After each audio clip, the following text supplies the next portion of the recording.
about email. I think that's a very big part of small business owners' concerns with Infusionsoft is how do I get my emails open. Then in the case of an email, your title is going to be the subject line, right? Mm-hmm. So the key thing is if that email never gets opened, then all of the effort that you've put into getting that whole rest of the email out there is gone to waste. So, almost 90% of the importance of the significance of that email is going to be in that subject line. If you put some effort into that, then you'll more likely get a good result from getting that whole email done. So how much time, in a content marketing campaign, how much time do you actually devote to writing the title? Well, with let's take an example for emails.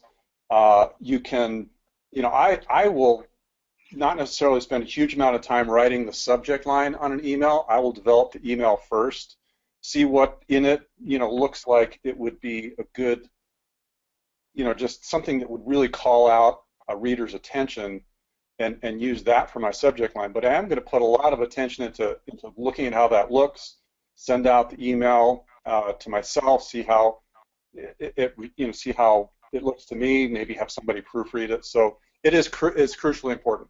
With other types of content, for instance, a lead magnet or a landing page, that coming up with a hook and then developing a headline or a title for it out of that, it can be hugely important because everything is going to flow from that. So I would put as much as 90% of my effort into that. And if you look at really great copywriters, they will talk about that. Is that the headline is where you put 90% of your effort, because if people that's massive. That's massive. I knew it was big, but I really didn't think that it was as much as 90%. But I can totally see why that is as important as it is. Absolutely. So how do you write money-making titles for content marketing?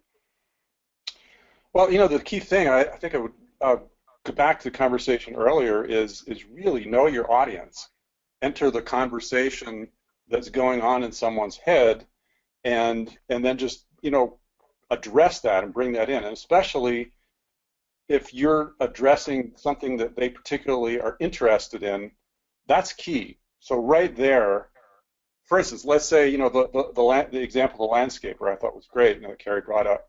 And if somebody has some palm trees that need to be trimmed, talk about that.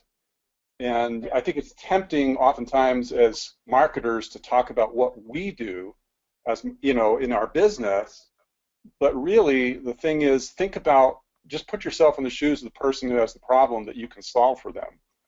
And by doing that, and particularly if it's something that they've got a buyer's intent for, just put yourself in their shoes, think about what they love, what they hate, who their enemies are, who their friends are, and that will help. Well, that's one thing. The one other thing I'll mention about this is the internet gives us tremendous opportunities to do that these days.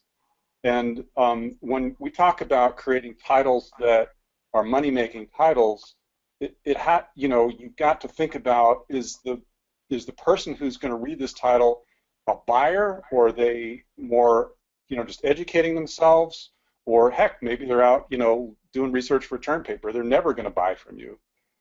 The ways that you can find that information are use Google by all means, but also consider other huge search engines like Amazon. When people go to Amazon, they've got their credit cards ready. It's true. There are people who only go to Amazon to buy. Yep. So those would be some of the ways. There's a lot, but those would be a couple of tips I would offer in terms of. Fantastic. And that must lead on to email subject lines. So, because the subject line is the equivalent of titles for emails. Yes. Yeah. And so, what was it? Wait, what was the question there? How important are the subject lines for emails to get them open? Right. Yeah. So I kind of jumped the gun on that before, but that is. Obviously it's hugely important, the open rate and the click rate. With your email subject line, you not only want to get it opened, but you want to have people feel once they open that, boy, I'm glad I did, because this really is a good message here. And so in addition to getting that email opened, the thing that you've got to do is make it a continual message, make it congruent, so that if you're talking in your email subject line about, let's go back to the landscaping example, pruning or mulching, then you better have something in the email about that, and just make that really consistent all the way. Make it relevant. Is that where subtitles come in? Subtitles, in terms of any of your content, provide a way for your reader to scan through. Obviously, we're all in a rush. A lot of us will skim, and if you can use your subtitles to tell the story that your whole message would be about, then you're going to get a lot more readership, because otherwise people may just read through, they'll see these huge blocks of text and say, well, I don't have time for that now. But if you can tell the story in subtitles, they'll say, that does look interesting to me. I think I'll read a little bit further. Well, that's the thing about the internet, is it's designed for us to surf away. So my thing has always been, you've got to keep people's curiosity for the next 90 seconds, and every 90 seconds you're having to re-engage them for the following 90 seconds. Yes, you do. I think you're absolutely right, and people's time available to go through a whole host of information just isn't there anymore. So people expect to get information and get the answers really, really quickly. So I guess those subheadings that you're talking about, if that directs the reader to the relevant part of the text that you're giving them, then that's got to be a good thing.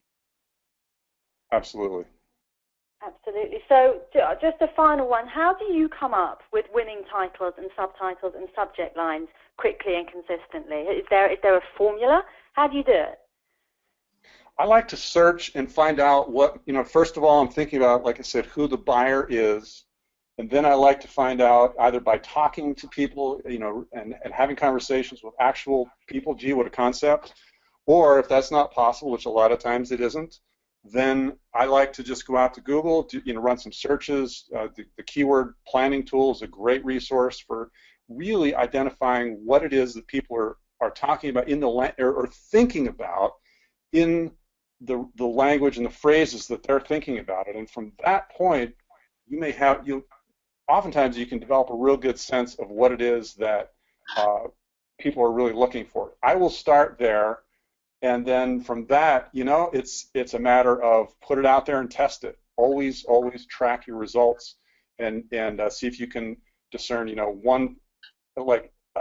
one subject line works better than another. That will help. Yeah, split testing, A/B testing all the way, every time. And what about for those people who just aren't creative in terms of that way? Is that I know that writing isn't my thing, but I'd love to be able to, actual fact, have some techniques that I can quite easily find those headings, or more easily find those headings for emails or whatever else it is. I mean, is it, if you're just not creative, then you're better off just to employ someone to do it, or are there things you can do to become more creative? Right. Well, the blinking cursor syndrome, or a blank screen, right? So there's two things that will cure that every time. Number one is do the research.